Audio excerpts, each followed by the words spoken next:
What's up, oddities? So today I wanted to talk about something that I've mentioned on the show before, but I think it's worth mentioning again. I had this realization probably back in, 2012, 2013, just from watching politics very closely and following conservative talk radio mostly, very closely. I listen to them all: Rush, Savage, Levin, Hannity, Ingram, Bortz, a lot of these people that are lesser known. And eventually I moved kind of into libertarian politics and then kind of found my way out of that as well. But back to what I'm talking about here, I realized that when it comes to the presidential candidacies, these guys will critique the candidates when they're running in the primaries.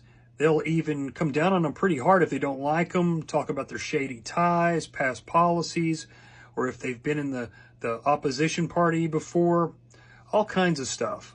But once they become the candidate, these pundits will not say anything bad about them. And then if they actually get the nomination and become president, it's nothing but 4 to 8 years of just cheerleading and pointing the finger at the other side. And so I witnessed that with John McCain. The conservatives didn't really like him, and he really was never a conservative. He always walked that line, the maverick. What the maverick actually meant was he was up for sale. He was in bed with the Saudis. He was in bed with Soros. He was in bed with the Rothschilds. I believe that all three of those sources actually fund the McCain Institute now. So this is not something I'm just making up off the top of my head. So he was kind of one of these wishy-washy guys. And then comes Romney, later on. And Romney was never liked by the conservative pundits. But both of these guys, once they became the guy, then there was nothing negative said about them for the most part.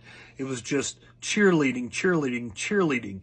And so obviously I come to a point where I realized that it didn't mean anything.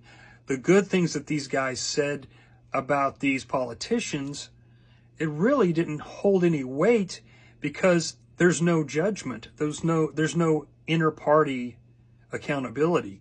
And so once they become president, I know that McCain and Romney didn't, but it doesn't matter who it is, they never say anything bad about them. It's just pure promotion.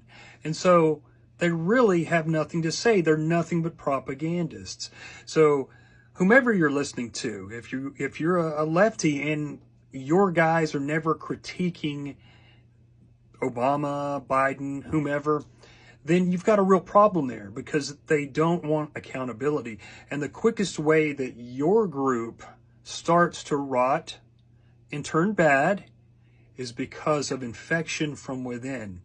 And that's how they get us. That's how we are damaged, because the opposition can't really destroy our principles. Only we can give them up, and we're more than willing to give them up most of the time to fit our candidates and president instead of the other way around. I hope that makes sense, and I hope that helps going forward. Cheers and blessings, and remember, their order is not our order. See ya.